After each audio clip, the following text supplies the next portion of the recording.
جنت را جنت جنت را جنت جنت وطن. اسخر بابا واپس در پسې بیا راشم. نه ځه الله دې هر څه درکړي، الله دې ډېره تېره درکړي، دې ځای پورې دې راورسولم. نه هېڅ خبره نشته اسخر بابا، دا ستاسو په ما باندې حق دی چې هر ټیمي زموږ خدمت کوي. کوزي کوزه او زه دروازه کلم یو دقیقه وبخښئ چې زه په پوهېږم همدا څنګه کولای دا موټر دی چا دی؟ اسخر بابا راځه. وبخښئ زه وبخښئ زه حاجي موږ سره به سر شوی وي. زه الله مانځي که څه خبره وه بیا ما ته زنګ الله دې وکړه. رزق زه الله مانځي. خیر لاس دا خو حاجي صاحب تر جنون رسیدلی یم سرشکي یم تر جنون رسیدلی یم ځکه در پسې زما ژوند د خوارو زر زړه مې او حاجي صاحب ستړی هم السلام شئ. علیکم. جوړ په خیر. خیر خیر راځئ خیر راغلی. خیر تاسو تاسو دی. وبخښئ چې انتظار شو لکه چې ډېر زیات. مهرباني وبخښئ. مهرباني راځئ. مهرباني خیر راغلی. شکر تاسو په خیر راغلی. ښه انشاءالله صحت دې ښه دی قراري وه. شکر خیر سي. دا موټر دی چې حاجي صاحب ولې دا دې ونه پېژندو؟ نه ولا دا زما زوم دی که نه؟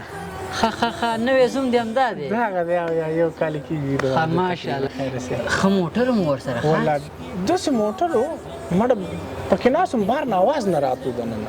که نه او څنګه صاحب خوشحاله یې دی؟ دومره خوشحاله یم چې پوښتنه مه کوه.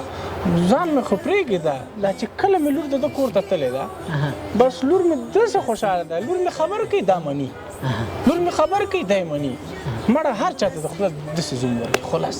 که نه ستاسو به هم ښه قدر کوي نو. مړه قدر خو پرېږده که نه. اوس د کور نه راتلم ما ته وایي نه پلاره بس زه دې رسوم. زه ورته وایم زه ځم هم داسې ځمه که نه؟ وایي نه وایي زه دې رسوم. بس بیچاره تکلیف شو دې پورې راغله. که نه زه خدای دې هر چا ته همداسې زوم ورکړي چې د خواښ یو سخر نه دې ته د پلار ګمان وي. ما یعنې بیخي حس مې ونه کړو چې یعنې زه پلار نه یم. سیم د خپل پلار غوندې رویه راسره کوي. که نه نه هغسې خو ما وکته چې تاسو ته ګیټ کولاو کړو تاسو ته احترام وکړو که نه د خپلو سترګو دې وکتو نو بس. زه ښه خبره ده رښتیا حاجي صاحب هغه زوی خو دې واده دې ورله وکړه که نه؟ مه یادوه زوی.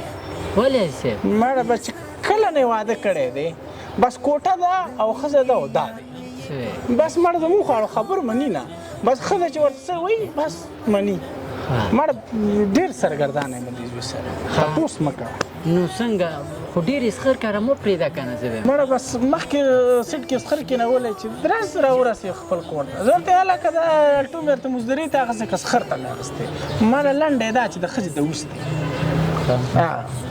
بس حاجي صاحب یو خبره راغله ذهن ته که نه زه په دې پوه نه شوم اوس ستا دا زوم دی دا چې ستا قدر کوي ستا عزت کوي تا په ګاډي کې راولي تا په ګاډي کې رسوي ستا لور کور ته درولي بیا یې راولي احترام یې کوي صحیح دی که نه ستا د ښځې احترام کوي نو تعالی هم دا ښه سړی دی ستا بچو له هم ښه سړی دی د غوندې سړی خو نه پیدا کېږي ستا ښځې له هم ښه سړی دی صحیح دی که نه د ستا د لور هرې خبره هم مني نو دا ښه شو.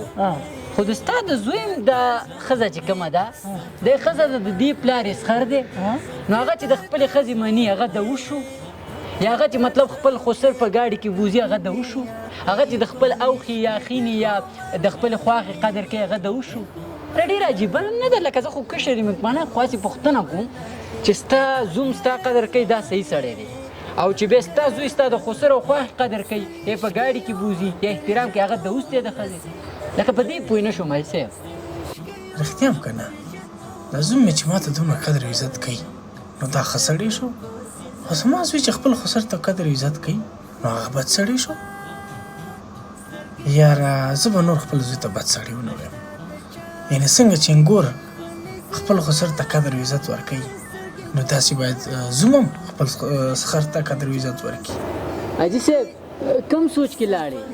بس مړه تپوس مه کوه بس زه پوه شم لکه څنګه پوه شم ما هم پوه که که نه بس یاره ته هم ښه پوه شوې او نور زه هم ښه پوه شم بس دا خلک ته هم خدای نور پوه کړي که نه بس آمین